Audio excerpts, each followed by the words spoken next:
সমস্ত মায়েদের সকালবেলা উঠলেই প্রত্যেক দিন একটাই চিন্তা থাকে যে বাচ্চাদের জন্য স্কুলে টিফিনে কি বানাবো। সেই কারণে আরও একটি ব্রেকফাস্ট রেসিপি নিয়ে চলে এসেছি। খুব কম সময়ে ঝামেলা ছাড়াই এই সুস্বাদু রেসিপিটি বানিয়ে ফেলা যায়। তাহলে চলুন শুরু করা যাক আজকের এই সহজ এবং সুস্বাদু রেসিপি। এই ব্রেকফাস্ট রেসিপি বানানোর জন্য আমি এখানে 1 কাপ ময়দা নিয়ে নিয়েছি। এবার দিয়ে দেব পরিমাণ মতো লবণ আর অল্প অল্প জল দিয়ে একটা ব্যাটার রেডি করে নেব। জলটা এককালীন অনেকটা দিয়ে দেবেন না, অল্প অল্প জল দিয়ে মেশাবেন। ব্যাটারটা বেশি পাতলাও হবে না আবার বেশি গাঢ়ও হবে না, সেই দিকটা খেয়াল রাখতে হবে।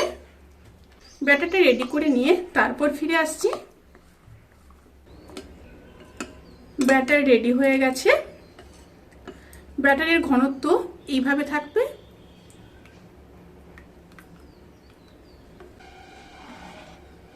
এবার আরও একটি বোলের মধ্যে 2টো ডিম নিয়ে নিয়েছি।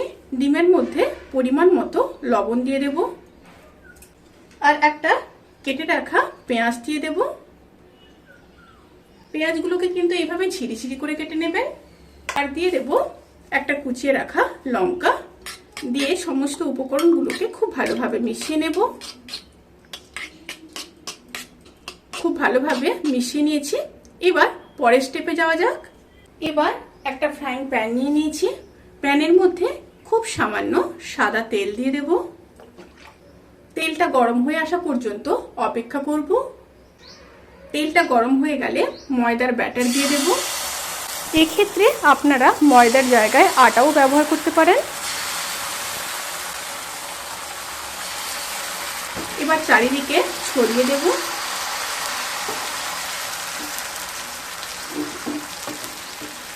এই সময় স্টিমটা কিন্তু অতি অবশ্যই লোতে রাখবেন।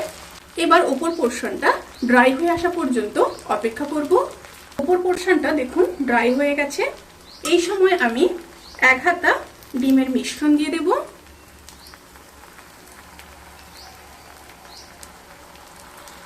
ডিমের মিশ্রণ দিয়ে এইভাবে ছড়িয়ে দেব। স্টিম কিন্তু একদম বাড়াবেন না। ডিমের মিশ্রণটাও টাইট হয়ে আসা পর্যন্ত অপেক্ষা করব। উপরের পোর্শনটা যখন টাইট হয়ে আসবে তখন সাইড থেকে একটু তেল দিয়ে দেব। তেল দিয়ে এবার এইভাবে একটু তুলে তুলে দিয়ে তেলটাকে ভেতরের দিকে ঢুকিয়ে দেব। এবার স্টিম হাই করে দেব। এবার উল্টে নেব। উল্টে নিয়েছি।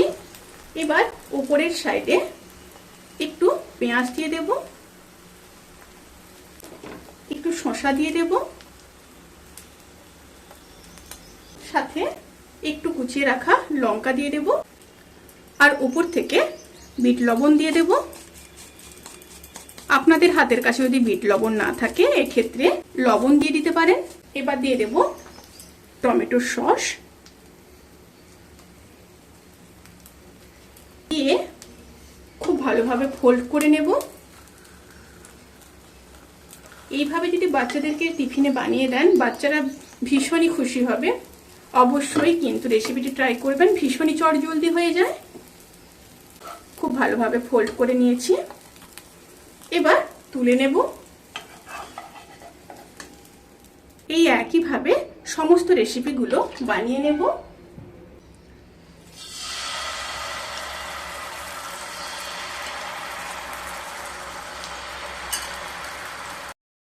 রেসিপিটি কেমন লাগলো প্লিজ কমেন্ট করে জানাতে কিন্তু ভুলবেন না। যদি ভালো লেগে থাকে তাহলে সাবস্ক্রাইব করে পাশে থাকা বেল আইকন প্রেস করে নোটিফিকেশান অল করে রাখবেন। তাতে করে আমি যত রেসিপি দেব সমস্ত লিঙ্ক আপনাদের কাছে পৌঁছে যাবে। আপনারা সবাই ভালো থাকবেন, সুস্থ থাকবেন, সাবধানে থাকবেন। আজকের মতো এই পর্যন্ত। পরের ভিডিওর জন্য অপেক্ষা করুন। টাটা।